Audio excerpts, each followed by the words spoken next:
大家好，我是于姐。又到夏天吃西瓜的季节了。今天利用这个西瓜来给大家分享酿西瓜果酒的做法。加一把桑葚干，酿出的果酒颜色红亮，味道香甜，越喝越上口。喜欢的朋友先点赞收藏起来吧。在我们切西瓜之前呢，我们必须把所用到的容器和玻璃容器全部都用洗洁精给清洗干净。洗干净之后，我们再烧一壶开水，然后呢再把容器给它烫一烫。我们首先呢少加一点点的开水，先给它摇一摇，预一下热，然后再把大量的开水给倒进去，最好暴晒个半天，这样才能彻底的消毒杀菌。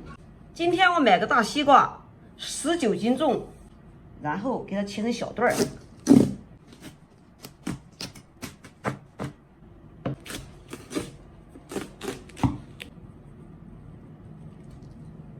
西瓜切成段之后，我们取成样一段，然后再把外皮给它削掉。像这样是非常的快速啊，就像这样就可以啊。切好之后，给它放入盆中，然后我们就用个小刀，直接在盆子里像这样子给它划成块儿，这样比较干净，也比较快速。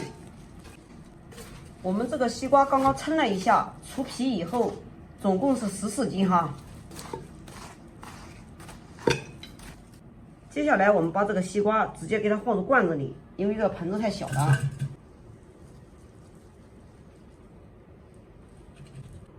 为了我们的西瓜酒做出颜色更加好看，我加了50克的桑葚干，我直接给它加坛子里面了。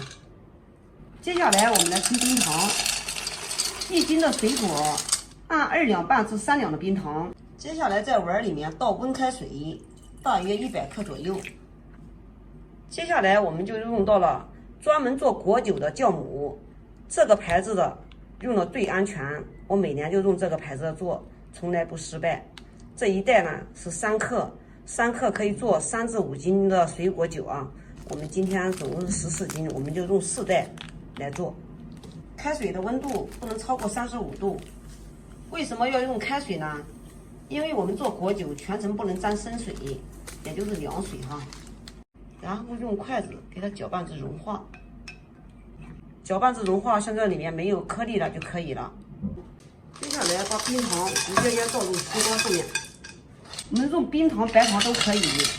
冰糖呢颜色红亮一点，酒呢清澈一点；用白糖呢酒浑浊一点，但是口感呢要好一点。糖多一点，成功率呢也就高一点哈。坛子里面加盆子里面总共呢是14斤的西瓜，我们就加3斤半多一点点哈。糖多一点点可以，但是不能太少了，太少的话就容易变酸，也容易坏掉。再给它搅拌均匀。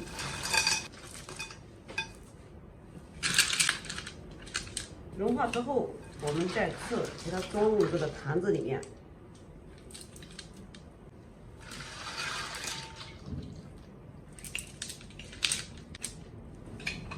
接下来把果酒发酵剂直接给它倒进去，然后再把盆子里面的西瓜水全部都给它倒进去，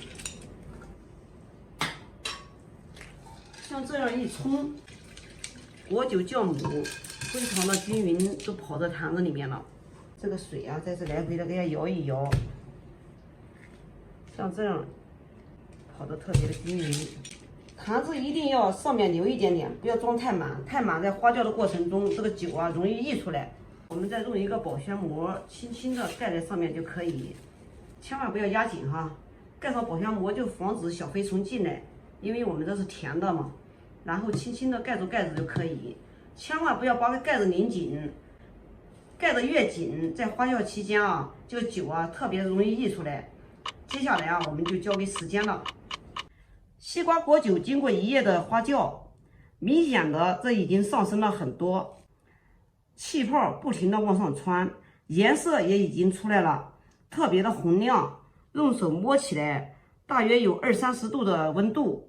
这个温度啊来自它发酵产生的热度，这个是正常的哈。然后我们用消过毒的勺子给它往下压一压，每天给它压个1至2次。压一下的目的呢，主要是让上面的色素全部都融到酒里面去啊。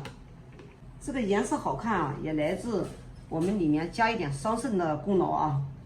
我们给它盖住，到第2天的时候，我们再来看一下啊。现在已经发酵第5天了哈，西瓜上面的一点颜色都没有了哈，花白，里面呢也没有气泡往上面顶了。像这个时候就发酵的差不多了，闻起来酒香味已经出来了。我们再次给它压一压，再也别说这个是果汁了哈，现在糖分全部都转化为酒精，酒味特别的冲。截止到今天，我们的西瓜酒已经做大约15天了，现在的一点气泡都没有了哈。酒是颜色特别的红亮，西瓜的果肉呢，感觉往下沉的感觉，像这样就可以了啊。接下来呢，我们要把用到的容器，像这锅呀，还有这些用到的工具啊，我们全部都用洗洁精给它洗干净，然后用开水给它烧开，消一下毒。所有的容器消完毒以后，晾干表面的水分，这里面一定不能有生水啊。然后我们再用漏勺给它捞入这个容器里面，酒呢，它就会可以自己渗下去啊。西瓜上基本都没有颜色了，看一下，上面还有个别的杂质，不用管它，时间长了，它自己呢，它就会沉淀下去。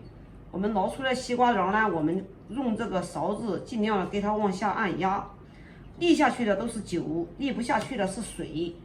最好我们这个锅里面沥下来的酒啊，我们给它单独放，因为这个酒的品质没有这个坛子里面的品质好。接下来呢，用一个保鲜袋给它套住，然后给它盖子拧紧，必须要给它分紧哦。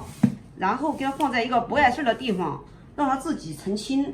大约10几天以后，我们呢再用一个硅胶软管给它导入小的酒瓶子里面，再次给它分紧。什么时候喝，我们什么时候拿一瓶出来就可以，特别的方便。哇，挺香的。